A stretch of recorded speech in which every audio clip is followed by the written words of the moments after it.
here's a story that underlines the decline in organised religion. The Church of Scotland, which has seen its membership fall from 920,000 to around 270,000 over the past 4 decades, is selling off a record number of buildings, 181 churches and manses. What will become of them? The former St Luke's Church in Glasgow was sold in 2015 and is now a bar and concert venue. Alexander Ritchie is the operations manager. Almost 200-year-old church here in the East End. So, first of all, you obviously got to find the building, then you've got to find the right people to do the kind of work for it. What most people don't really understand is the churches come up for sale all the time and they're reasonably kind of cheap, I suppose, to buy, but you've got to really factor in the fact that all the work is going to cost twice as much, and some of the skill sets required to do it are going to be very hard to find.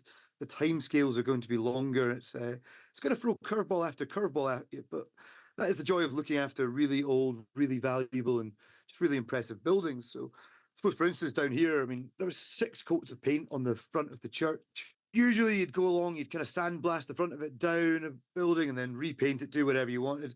But because of the kind of listed nature of this one, we had to get in specialist chemicals that strip the paint off in a really slow manner so as not to disturb any of the brickwork. And I mean, that in itself was an absolute fortune. Just one of those costs you don't really associate being there at the start of a project. Well, Scott Rennie is the Vice Chair of the General Trustees for the Church of Scotland, and he told me what prompted the sale of so many buildings.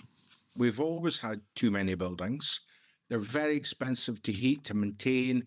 Of course, alongside many other mainstream churches in the UK, there's numerical decline too. So we'd really come to a point where we thought, we want to have the best buildings we can. We have to let some go and then reinvest in the buildings that we're going to keep.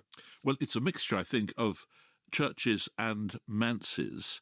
In terms of the churches, can you at all control what happens to them? And do you worry about their future? Because I imagine that lots of churches will still be precious to people because they were baptised there or they got married there or whatever it is. Absolutely. The degree of attachment to many of these buildings is very, very great, and that makes the release of them as churches quite difficult. However, I have to say that often after people have gotten over the initial shock and difficulty, the grief really, I would call it, of seeing their church building go, usually that has helped when they see it repurposed, particularly if it's for something that they appreciate. For instance, affordable housing, or quite often they're turned into flats and apartments, these kind of things. There was a spell many years ago where many churches were turned into clubs and pubs, and I think that was often difficult for people. It's not very easy for us to control what happens. We can insert a clause immediately upon sale, but then if the building is resold on, then I'm afraid all control we have of what happens to these buildings is lost.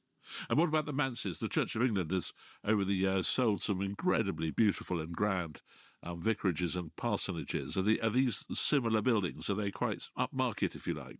Yes, they are, and they tend to be very grand, quite often Victorian, and they're beautiful homes. But in terms of ministers being able to heat them affordably, the work that they would need to become net zero compliant, they're very, very difficult. So I'm afraid quite often we're selling these and ministers are moving into more modern houses.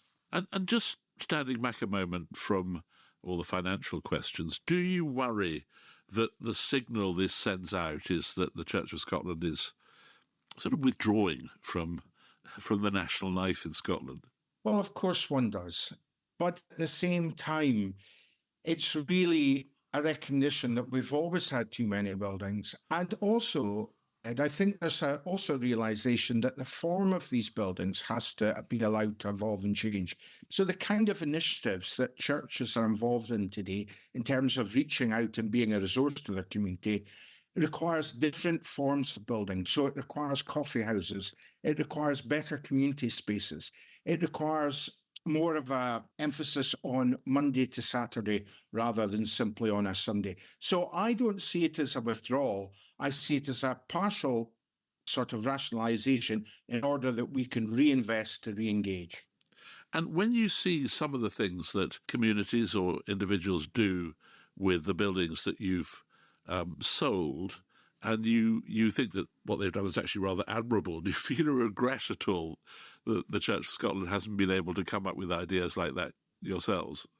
Very much. And I think the challenge to us is to hold our buildings less tightly. I think sometimes outside folk who buy these buildings, because they don't have the sentimental attachment and the sense of tradition of living in that building, they're open to greater imagination of what that building can be in the service of the community. And sometimes I do wish that congregations, particularly at a local level, were able to sit more freely toward their building and allow it to evolve.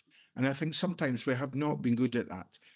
And going forward over the next year, I think my role in the General Trustees and for the National Church as a whole is to encourage people to think of their buildings in a more living capacity and to allow themselves to be more imaginative about what they can do with their buildings in the future to serve their communities. Scott Rennie, the time is 28 minutes.